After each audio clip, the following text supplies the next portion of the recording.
Saya akan bicara tentang perspektif kebudayaan. Ada 3 kerangka berpikir tentang sejarah keberadaban masyarakat Sunda yang terdiri dari Sunda Kulon, Sunda Kidul, Sunda Tengah, Sunda Wetan, dan Sunda Kalen. Yaitu ada 3 variabel ideologi dan politik. Yang pertama, awalnya adalah variabel kasepuhan.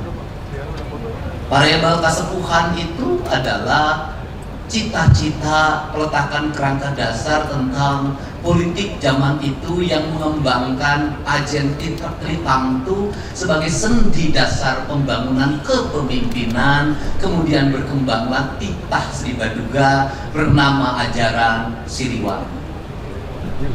Ajaran Siliwangi itu sesungguhnya ajaran yang memadukan tentang manusia Indonesia seutuhnya, insan kamil dalam kaidah Islam, rawayan jati dalam kaidah Sunda, bahwa manusia Siliwangi itu adalah manusia yang bersatu dengan tanahnya, manusia yang bersatu dengan airnya, manusia yang bersatu dengan udaranya, manusia bersatu dengan panas mataharinya. Kebersatuan itu naik pada tingkatan yang kedua, yaitu persenyawaan. Persenyawaan naik ke tingkatan yang ketiga adalah penyerahan. Penyerahan naik ke tingkatan yang keempat adalah ketiadaan.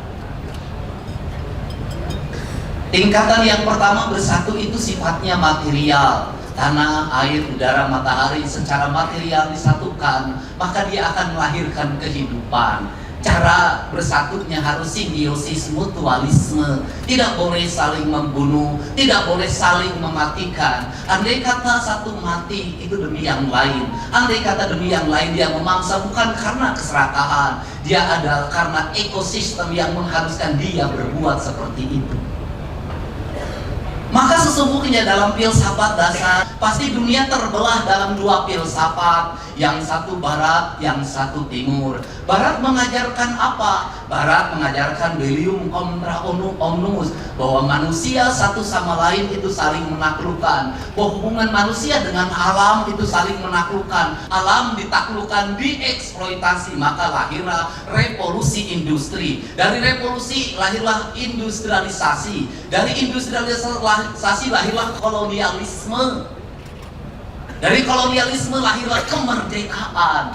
Dari kemerdekaan lahir lagi revolusi industri kedua. Lahir ke revolusi kedua kapitalisasi yang berbungkus kesejahteraan. Dengan model pendekatan orang kaya boleh terus kaya, tapi syaratnya dia harus bayar pajak yang tinggi. Negara memungut pajaknya. Pajaknya dikontrol oleh demokrasi dengan trias politika. Trias politika membagi kekuasaan antara legislatif, eksekutif, dan yudikatif. Tujuannya adalah kemakmuran. Maka pajak itu harus melahirkan sistem negara yang menjamin orang miskin punya rumah, orang miskin punya sekolah, orang miskin punya harapan masa depan, ada jaminan kesehatannya. Orang miskin punya jaminan hari tua, meski dia nganggur negara tetap menggajinya. Gaji ini diperoleh dari siapa? Dari kaum kapitalis yang membayar pajak dengan mahal pada negara. Negara mendistribusikan untuk melindungi mereka dari cengkraman kapitalisme itu. Apakah kapitalisme melahirkan kemakmuran? Melahirkan keadilan, melahirkan. Lahir negara-negara besar dan raksasa yang hari ini sedang berhadapan dengan apa? Komunisme yang kapitalisme, yaitu Tiongkok. Nah, kemudian di wilayah timur dia berkata pada apa? Kita dengan alam tidak bermusuhan.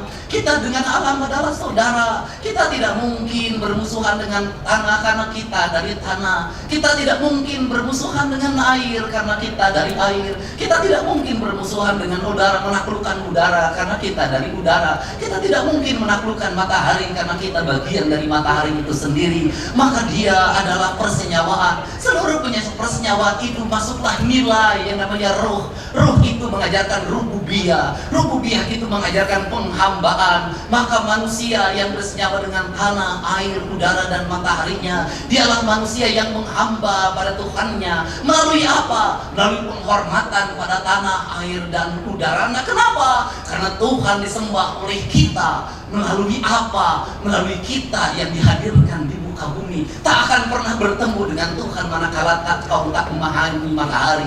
Kau tidak akan pernah bertemu dengan Tuhan manakala kau tidak memahami air.